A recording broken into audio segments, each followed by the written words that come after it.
While our eyes are peeled on the Gulf, we need to start looking toward the Caribbean and deeper out into the Atlantic for some possible threats. Hi, everybody. I'm Chief Meteorologist Chris Justice, keeping you up to date. We are watching this very closely because while we have the possibility of what could be Dexter really over the next 12 hours causing flooding rains over the Gulf, our attention will turn quickly to the Atlantic basin where there are growing threats for waves that are capable of becoming named tropical systems, and that'll put the Caribbean on alert as early as next week.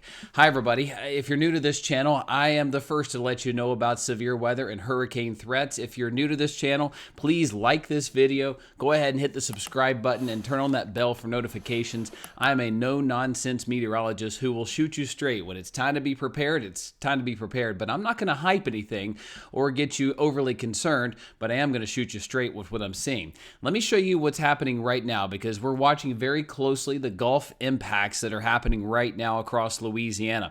This thing is coming on shore today, and it still has an outside chance of becoming a named tropical system. It's got some strength to it. It's got a lot of flooding rains, but as I like to say, sometimes so often we can get caught up on the name and the category versus the impact. And in this case, that's the truth. We need to look out for the flooding risk today, which is high back toward Louisiana.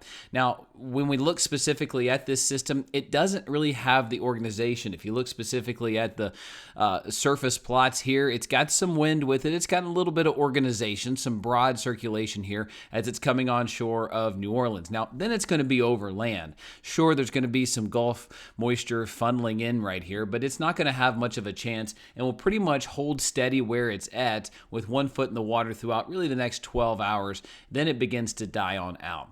The National Hurricane Center looking closely at this. It is, after all, over very warm waters, which could cause this thing to give us a surprise name as it moves on shore. But other than that, I don't expect surprises from this. What I do see is the remnants of this being fairly well plotted here by our ensemble members of the GFS. You've got the operational run, the ensembles, which is an average of all of them, and the two are showing it curving up over land throughout the day today and then moving around a high pressure.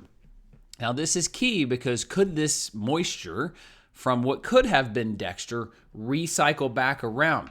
I've been watching for that threat for a couple of days here, and some of the models have been showing that once it gets back out over East Texas, following around an old frontal boundary and then back out, at least the bigger moisture, back out over the Atlantic where the steering currents would circle it back. Now, that's not to say that it won't meet a hostile environment along the way, but anytime you leave, let's just call it juice, sitting around for too long a period of time, it has the potential to recycle, and we could see some threats develop next week. Some of the models have tried to hint at a little formation there, which I'll show you in just a second. Here's the ship's model.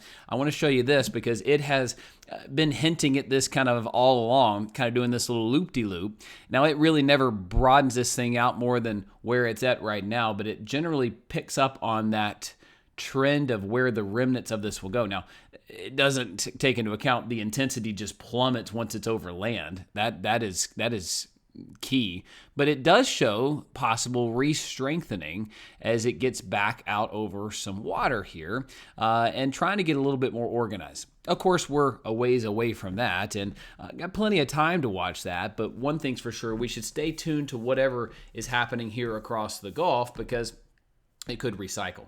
But then I want to broaden our attention out here. Those of you watching right now, I know many of you share this with your friends in the Caribbean, Puerto Rico, Trinidad and Tobago. Check in right now. Let me know where you're watching from in the comments section. It amazes me where our broadcasts can reach out to. Know that we're going to keep you covered all the way through hurricane season. We need to start looking for some deeper waves out in the Atlantic. Now, I want to show you the last frame of this right here. You see that brown color? That is Saharan dust, and it has been plentiful coming off the coast of Africa here, and I've got that to show you right here. We've got that model that can show where's the dust now and where's it's going. There's that plume I just showed you, picked up really well on the satellite. How fascinating is our satellite imagery technology nowadays? Blows my mind. Okay, so this is going to move toward the west over the Caribbean, a beautiful couple of days. But then there's a big swath of Saharan dust coming off right here through Sunday. So nothing's happening through Sunday. There's going to be a little bit of a slack up in that Saharan dust right here. The brighter colors are gone. A little bit of Saharan dust is inevitable, always there. But during that same time, you've also got a couple of tropical waves that dip in south of the Cape Verde Islands. And the models here are beginning to pick up on that and showing that we need to be dialed in on that threat. So let's show you where we're watching right now. Is I want to back up this European model. First, your attention is going to automatically go to the Gulf, where we have the potential of Dexter. Yeah, it still could become a tropical depression or tropical storm, but it's got maybe 12 hours left before it can do that. And again, if it does get a name, it's not going to change its impacts. Its impacts are going to remain the same. It curls back up to the north. Then I want to show you going into next week. Look at this. You see off the coast of the Carolinas? There is a new area highlighted right here. Okay, so the European saying, once this system gets off the coast of South Carolina, this is this wrapping around. I'll rewind it so you can see it. This wraps around, gets off the coast of the Carolinas, and then tries to circulate back down to the south. Does it go east, get kicked out by a front? Not really this time of year. The more likely path would be for it to kind of curl back in here around the high pressure and circle back into the Gulf. So we'll have to watch that. Second thing to catch your eye. These waves. I've been showing you these waves for a week now, moving off the coast of Africa. No surprise, the first wave came off, dissipated in the dry air. But these other waves have some more staying power, and now the European is showing we have a 40% chance to a 50% chance of a named tropical system right here in the Atlantic this time next week. Okay, so just so you know how the system works, the agencies work. The National Hurricane Center will likely not begin doing anything with this until this weekend or early next week at the most. Because even if it did form right there, it would still have 5 or so days before it could get to the Caribbean islands. And then it would have 10 days or so before it would even get to the United States. So they're not going to issue something only to take it back. That would send a very bad message to anybody watching in hurricane season is, oh, it's just another one of those they're going to drop. No, when they put up a threat, they usually put it up knowing that it may inch up. Okay, so we'll need to watch that. I am seeing a trend here in the models that are indicating that we need to watch a low rider here for the Caribbean. So folks watching in Trinidad and Tobago, Jamaica, the Windward and Leeward Islands, Puerto Rico, anywhere here needs to be watching for what could be a low riding threat as early as next week. And the European model has been great at sniffing this out. Let's show you the last full run of the European. You're looking for lower pressure. Here's our little low right here, trying to go into Louisiana. It circles back up and around. Let's see if it picks up on that low once it enters the Atlantic again early next week. Does it show a low? A little 10-12 right there. 1001. It shows it kind of drifting east, not getting caught back up in that little rotation back around. So European wants to kick it back out, but it does show something forming again. So, hey, we got to watch that. Other models had it going a little loop-de-loop. All right, so now we're done with this. Don't look closer to home yet. Look at this. Here's an area of lower pressure. It's broad. At this point, we probably have a hatched area from the Hurricane Center, if not maybe a day before, because you already got pretty good little low in here. It's probably starting to spin up. It's now warmer in the Atlantic right there. So likely get a hatched area there. Look at the low trying to form here according to the European ensemble low pressure here. You can see 1001 showing up as early as next Thursday night, Friday. And there's two of them that try to plow through. Now, neither one of them are very strong. Tropical storm, possibly. This goes up as far north as St. Martin. Yeah, need to watch that closely. Northern part of the island change, heading toward Puerto Rico. Very, very, very close as a tropical storm. So you could get some tropical rains coming in there. And this would be a hurricane going north of the Bahamas if this model were right, going into Tuesday night, Wednesday's time frame. And it curls up as a large Cat 1, Cat 2 hurricane just off the coast of the Outer Banks. Now, again, this is kind of the European's doomsday model. It shows the worst case scenario looking out, but it does do a good job at identifying where there are threats, where there are possibilities. Another way to look at this is with what we call low locations. It shows all 51 different possibilities of the European. And again, as we go out here, looking closer to home next week, got a couple of 1002s, 1000s, 1003s right there. That's from that junk that's over the Gulf right now. But here we go into next week. There's a couple of them here. 1002, 1004, 1006. Going deeper out. You got a couple of them here. 1, 2, or 3. So there's some signs that the models are trying to pinpoint to that and give us that. The Icon model also has been really good. This is the German model, has been really good at sniffing out early threats. It did a great job with that one on the Gulf Atlantic crossover. So let's look for the moisture vapor here at these waves. Now notice the Saharan dust, just for some drawing on the map. Here's the United States. Here's the islands. Here's Africa. All right, so notice the moisture transport coming off of Africa. Boy, there's some pretty good juice coming off this weekend, but it's met with dry air. Look what happens toward the end of the frame here. There we are. All right, you see that? This would be next Thursday, a week from today. This would be our wave that would need to be watched, and it is not withering away in dust, okay? So just to rewind this film, John Madden style, let's play that film back. Here we go. Got one wave. I mean, that's not nothing coming into the islands.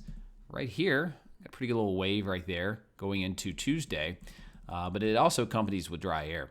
This wave back here is, I think, the one to watch. The Icon model is also sniffing that out. So we need to watch that. I want to show you that recycle possibility here on a high-resolution computer model. Here's the NAM model closer to home showing this mess over the Gulf, trying to sweep up toward the north. Notice how it goes through Louisiana, Mississippi. It is just a messy, messy, messy day. Same time, you've got this front right here providing for stormy conditions and severe weather threats across North Carolina. South Carolina doesn't really get in on much rain other than a pop-up storm here or there through the weekend. But notice this moisture is still there. It's not just gone in the atmosphere, so it is an entity. Let's stream out the NAM lower res, goes out a little bit further here. There's that moisture again, just kind of hanging tight next Monday. So I think that front kind of pushes that moisture. Now, it's not as intact or severe or concerning as it was, but it is still that tropical ball of moisture right there, and we would need to watch that. The GFS does a good job at this, of what we call the precipitable water. Let's find that. Surface moisture, precipitable water. Here we are. So you can trace back that juice. There it is. So watch that blob. It never really goes away. It's still there. Front pushes it in, kind of squeezes it in across Mississippi, Alabama, kind of joins forces with that front. Look at it. Tries to circulate back out over the Atlantic and then circles back around. All right. Does it ever really curl up in anything? But I think we're vulnerable close to home end of next week because of some of that leftover juice. Look at that right there.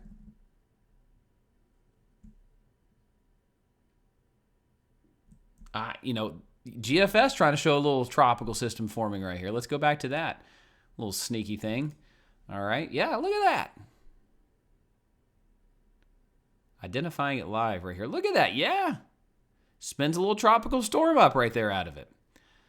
So I would not at all be surprised if Dexter, non-Dexter at this point, whatever this is, this tropical wave, moves up here, gets hit by that front, goes over the mountains over the weekend, and then early next week sits here in an area that's vulnerable to it, and we see a little spin up of something off the Carolina coast about this time next week. All right, so we will watch for that.